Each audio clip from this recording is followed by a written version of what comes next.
वाले हैं जामिया मिल्लिया इस्लामिया के स्कूल रिज़ल्ट अपडेट के बारे में, और साथ ही साथ ये भी बात करेंगे कि जो सेलेक्टेड लिस्ट और वेटिंग लिस्ट आता है उनमें कितना का गैप होता है, या एक सेलेक्टेड लिस्ट फर्स्ट राउंड होता है या फर्स्ट सेलेक्टेड लिस्ट जो होती है फिर सेकेंड सेलेक्टेड लिस्ट जो होता है उसमें कितने दिनों का गैप होता है। और आज का जो है रिज़ल्ट अपडेट के बारे में बात करेंगे, उसके साथ साथ कुछ और बात भी होगा जो हम दोनों के बीच में रहेगा। सबसे पहले शुरुआत करते हैं कि रिज़ल्ट अपडेट के बारे में, कि रिज़ल्ट अपडेट आपका क्या रहा।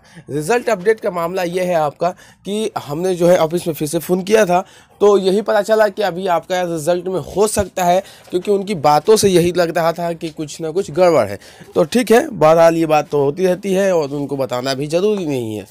उसके बाद हम लोग बात करते हैं कि एक रिज़ल्ट के आने में कितने दिनों का गैप होता है, तो ये भी बात करेंगे हम लोग।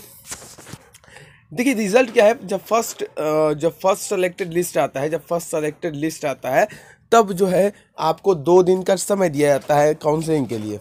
मतलब आप एडमिशन प्रोसेस को पूरा कर सके आपको 2 से 4 दिन के बीच का जो है टाइम दिया जाता है। उसके बाद जो है तुरंत उसके बाद जो है 1 या 2 दिन के बाद एक दूसरा सेलेक्टेड लिस्ट आ जाता है, जिसको आप देख के फिर आपको 4 दिन का वक्त दिया जाता है। तो मुश्किल से आपको मैं बता दूँ कि एक लिस्ट आने के बाद 10 दिनों का गैप होता है दूसरे लिस्ट आने में। 10 दिनों का, क्योंकि एक प्रोसेस को पूरा हो जाने पर, पूरा एडमिशन क्लियर हो जाने पर, जैसे जितने बच्चे हैं, अब क्या है कि पहला लिस्ट निकला, ठीक है, पहला लिस्ट तो निकल गया। पहला लिस्ट निकलने के बाद जो है दूसरा लिस्ट आता है तब जब पूरा एडमिशन हो जाए। अब उस एडमिशन से ये पता चल जाता है कि कितने बच्चे ने एडमिशन लिया है, कितने बच्चों ने एडमिशन नहीं लिया, कितने सीट पे जो है हमें फिर से सेलेक्टेड लिस्ट निकालना है। तो वो भी एक गैपिंग है। मतलब मान लीजिए कि पहला सेलेक्टेड लिस्ट 1 तारीख को आया, जैसे हम लोग मान लें पहला लिस्ट 17 जून को आया, ठीक है। तो 17 जून को आने के बाद आप लोग को 2 दिन ऐसे वक्त मिलता है पूरा चीज़ करने पे, ये वो कम से कम 2 या 3 दिन 3 डे और एक्स्ट्रा मिलता है। फिर आप दिल्ली पहुंचते हैं जामिया के पास, जामिया यूनिवर्सिटी में जाते हैं, तो वहां आपको 4 दिनों का वक्त दिया जाता है। 4 दिन के बाद जो है आपका पूरा एडमिशन प्रोसेस हो जाता है। सारे बच्चे एडमिशन ले लेते हैं, और जितने बच्चे एडमिशन नहीं लेते हैं उनकी भी लेखा जोखा जो है उनके पास पहुंच जाती है। अब वो जो लेखा जोखा है उनको 10 दिनों का वक्त मिल जाता है, 3 दिन और ले लेते हैं उस लेखा जोखा को दूसरे लिस्ट में डालने के लिए।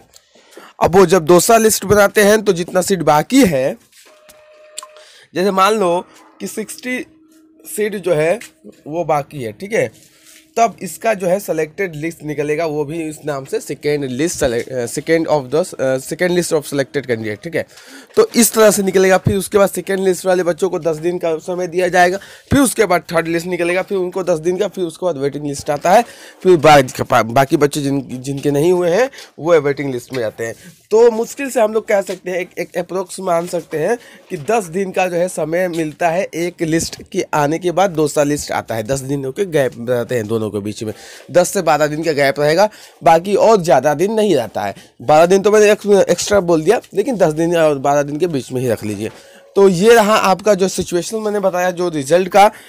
तो अगर आपको ये वीडियो अच्छी लगी तो लाइक एंड सब्सक्राइब करना मत भूलना है।